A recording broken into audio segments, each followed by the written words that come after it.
AP assembly సమావేశాలు ప్రారంభమైన నేపథ్యంలో మాజీ ముఖ్యమంత్రి వైఎస్ జగన్మోహన్ రెడ్డి అసెంబ్లీకి హాజరై తనతో పాటు మిగతా 10 మంది ఎమ్మెల్యేలతో కలిసి ప్రతిపక్ష హోదా కోరుతూ నినాదాలు చేయడం చర్చనీయాంశంగా మారింది. అయితే సభను వీడటంతో పాటు గవర్నర్ ప్రసంగాన్ని బహిష్కరించడంపై వైసీపీ నిర్ణయాన్ని విమర్శలకు గురిచేసింది. ఈ నేపథ్యంలో AP PCC chief YS Sharmila Jagan తీరును తీవ్రంగా తప్పుపట్టారు. ప్రజలు ఇప్పటికే వైసీపీ ప్రభుత్వంపై అసంతృప్తితో ఉన్న జగన్ మాత్రం తన వైఖరిని మార్చుకోలేదని ఆమె వ్యాఖ్యానించారు. అసెంబ్లీకి వెళ్లిన జగన్ 11 నిమిషాలు ఉండడానికి మాత్రమే వచ్చారా, ప్రజా సమస్యలపై పోరాడేందుకు కాదా అంటూ ప్రశ్నించారు. అసెంబ్లీలో ప్రతిపక్ష హోదా మాత్రమే ముఖ్యమా, లేక ప్రజా సమస్యలపై పోరాడాలనే ఆలోచన ఉందా అంటూ ఆమె అడిగారు. తాము సభ్యత్వాలు కోల్పోతామన్న భయంతోనే మాత్రమే హాజరయ్యారా అనే సందేహాన్ని కూడా వ్యక్తం చేశారు. ఇక షర్మిల చెప్పిన విధంగా చూస్తే అసలు ప్రజలకు అవసరమైన అభివృద్ధి, సంక్షేమం వంటి అంశాలు వైసీపీ నాయకత్వానికి ప్రాధాన్యత కావడం లేదని స్పష్టమవుతోంది.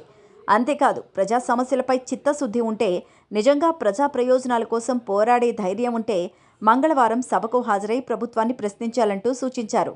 గవర్నర్ ప్రసంగాన్ని కూడా షర్మిల తీవ్రంగా వ్యతిరేకించారు. ఆ ప్రసంగంలో ఎటువంటి స్పష్టత లేదని, సంక్షేమ హామీల అమలు గురించి ఏ ఒక్క స్పష్టమైన ప్రకటన చేయలేదన్నారు. పదే పదే సంక్షేమం, పునరుజ్జీవనం అంటూ మాటలు మారుస్తున్నా అమలు ఎప్పుడు చేస్తారో ఎవరూ చెప్పలేకపోతున్నారంటూ చెప్పారు. గ్యాస్ సిలిండర్ మినహా మిగిలిన హామీలు అన్నిటిపైనా ఎటువంటి స్పష్టత లేదని, ప్రజలు పెంచుకున్న ఆశలు నిరాశగా మారుతున్నాయంటూ అభిప్రాయపడ్డారు. ఇక ఇంతకు ముందే ప్రకటించిన 6.5 లక్షల కోట్ల పెట్టుబడులు ఎక్కడివి, 4 లక్షల ఉద్యోగ ఉపాధి అవకాశాలు ఎవరికందాయి, మొదటి సంతకం చేసిన డిఎస్సికి నోటిఫికేషన్ ఎప్పుడు, ఆరోగ్యశ్రీ బకాయిలు ఎప్పుడు చెల్లిస్తారు అంటూ షర్మిల వరుస ప్రశ్నలైతే సంధించారు. సార్వత్రిక ఎన్నికల్లో పరాజయం అనంతరం వైసీపీ నాయకత్వం తన వైఖరిని మార్చుకోవాలని ప్రజలు ఆశించారు.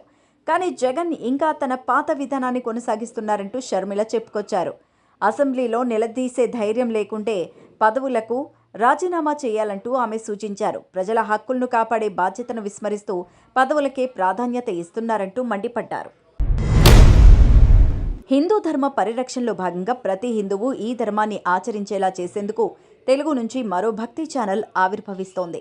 మహా టీవీ న్యూస్ ఛానల్ ఆధ్వర్యంలో మహాభక్తి టీవీ రాబోతోంది. ఈ బుధవారం రోజున ప్రారంభం కాబోతున్న ఈ మహాభక్తి ఛానల్ లోగోను Andhra Pradesh deputy chief minister power star Pawan Kalyan చేతుల మీదుగా ఆవిష్కరించారు. ఈ సందర్భంగా మహా న్యూస్ ఎండీ వంశీకృష్ణ మాట్లాడుతూ, ఆ భగవంతుడు ఆదేశించారు, ఈ మహావంశీ పాటిస్తున్నారు. మహాకుంభమేళా ఆఖరి రోజున మహాశివరాత్రి పర్వదినాన మహాశివజాగరణ సమయంలో మహారుద్రాభిషేకాన్ని నిర్వహిస్తూ మహాలింగోద్భవ కార్యక్రమాన్ని కొనసాగిస్తూ మహాశివపార్వతుల కళ్యాణంతో పాటు మహాభక్తి లోగో ఆవిష్కరణ కార్యక్రమానికి శుభ ప్రారంభానికి విచ్చేసినటువంటి సనాతన ధర్మ పరిరక్షకుడు ఆంధ్రప్రదేశ్ రాష్ట్ర ముఖ్యమంత్రి వర్యులు పవన్ కళ్యాణ్ గారు రావడం మహా గ్రూప్ చేసుకున్నటువంటి ఎన్నో జన్మల పుణ్యఫలమన్నారు. మహా గ్రూప్ నుంచి మహా న్యూస్, మహా మ్యాక్స్ అనే 2 ఛానల్స్ కొనసాగుతున్నాయని, ఇప్పుడు మహాభక్తి పేరుతో 3వ ఛానల్ ఆవిష్కరణ జరుగుతోందన్నారు. ఈ మహాభక్తి ఛానల్ని సనాతన ధర్మం కోసం పోరాటం చేస్తూ అందరూ బాగుండాలి, అందులో నేనుండాలి అనే లక్ష్యంతో నడిపిస్తున్నటువంటి పవన్ కళ్యాణ్ గారి ఆశయాలను, ఆలోచనలను ఈ మహాభక్తి ఛానల్ ఎల్లవేళలా ముందుకు తీసుకువెళ్తుందని తెలియజేస్తున్నామన్నారు. తెలంగాణ రాష్ట్ర సర్వతోముఖాభివృద్ధికి పరిశ్రమలు కలిసి రావాలంటూ ముఖ్యమంత్రి రేవంత్ రెడ్డి పిలుపునిచ్చారు. రాష్ట్రంలో ఇప్పటికే లైఫ్ సైన్సెస్, ఫార్మా, బయోటెక్ రంగాల్లో అగ్రగామిగా ఉందని, $1 ట్రిలియన్ ఆర్థిక వృద్ధి సాధించే లక్ష్యంతో అడుగులేస్తోందన్నారు.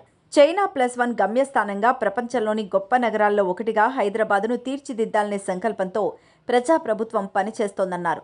రాష్ట్రంలో పెట్టుబడులకు ముందుకొచ్చే పరిశ్రమల అభివృద్ధి, దీర్ఘకాలిక విస్తరణ ప్రణాళికలకు తమ ప్రభుత్వం సహకరిస్తుందని స్పష్టం చేశారు. ఇక ఈ సందర్భంగా మంత్రి శ్రీధర్బాబు మాట్లాడుతూ, లైఫ్ సైన్సెస్ రంగంలో హైదరాబాద్ను గ్లోబల్ క్యాపిటల్గా మార్చడమే మా ప్రభుత్వ లక్ష్యమన్నారు. హెల్త్ కేర్ రంగంలోనూ నంబర్ 1గా నిలిపేందుకు రేవంత్ రెడ్డి నేతృత్వంలోని ప్రజాప్రభుత్వం కృషి చేస్తోందన్నారు. అద్భుత ఆవిష్కరణలకు కేంద్రంగా మారిన హైదరాబాద్ బ్రాండ్ను మరింత పెంచుతామన్నారు. అమెజాన్ వంటి ప్రపంచ అగ్రగామి సంస్థలు రాష్ట్రానికి రావడం కొత్త అవకాశాలను తెస్తోందన్నారు. అమెజాన్ కొత్త క్యాంపస్లో ఈ ఏడాది చివరి నాటికి ఉద్యోగుల సంఖ్య 600, రాబోయే రోజుల్లో 2000కు చేరుతుందన్నారు. తెలంగాణలోని విశ్వవిద్యాలయాలు, స్టార్టప్లు, పరిశోధన సంస్థల్లో అమెజాన్ కలిసి పనిచేయాలని కోరారు.